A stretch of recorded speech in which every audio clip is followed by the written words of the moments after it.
So I was kind of thinking to myself recently about the whole entire iPhones, basically the iPhones that got discontinued recently and so many different things like that. And I started thinking to myself, with the way Apple has kind of been, I guess, not stagnating with iOS updates, but because iOS 17 wasn't like the biggest update in the world, it kind of made people, I guess some users on iOS 16, including myself, kind of feel better about keeping their phone on iOS 16, and honestly phones like the iPhone 10 feeling like a little bit of a better device, not better, but feeling like, you could still use that phone even though that it's not getting the next version of software, because iOS 17 wasn't that big of an upgrade coming from iOS 16. Now I kind of feel the same way with iOS 15. Now hear me out for a second. With the iPhone 7, this iPhone got discontinued last year. I really felt like this thing could have lasted a little bit longer, but it is what it is. There's really nothing we can do about it as of this point. I would have loved to have seen this phone get, so many more versions of software, but what are we going to do? There's nothing we can do about it. So when I saw this iPhone and I picked it up recently, I went through it, and when I go through it and I actually mess with it, I'm actually surprised how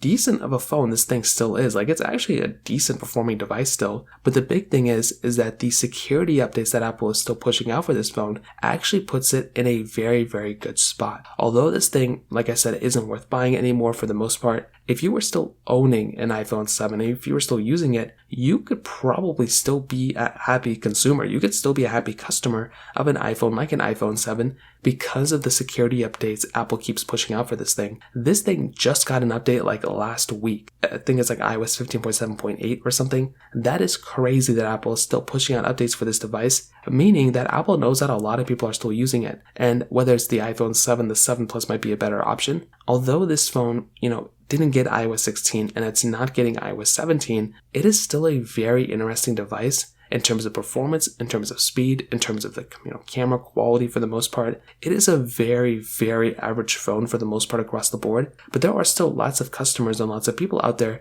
who would probably be okay with an iPhone like an iPhone 7. This thing can still do iMessage. This thing still has lots of features built in. It's still getting all the applications for the most part. You can download them through the App Store. There may be some that may require iOS 16 or newer, but that's even probably few and far between. For the most part, for probably every single person out there, you are going to be basically getting a very solid performance, a very solid experience from this iPhone. It's probably going to be like a very, very average, type of experience. But if you're on a budget, it's really not like a horrible deal in my opinion. So in terms of that kind of covers it up there. If you have any other thoughts or questions, let me know in the comment section below. The like button, that'll mean so much, but definitely hit that subscribe button. More importantly than everything else, I love every single one of you guys. Hopefully I'll catch you guys in the next video. Peace out till then.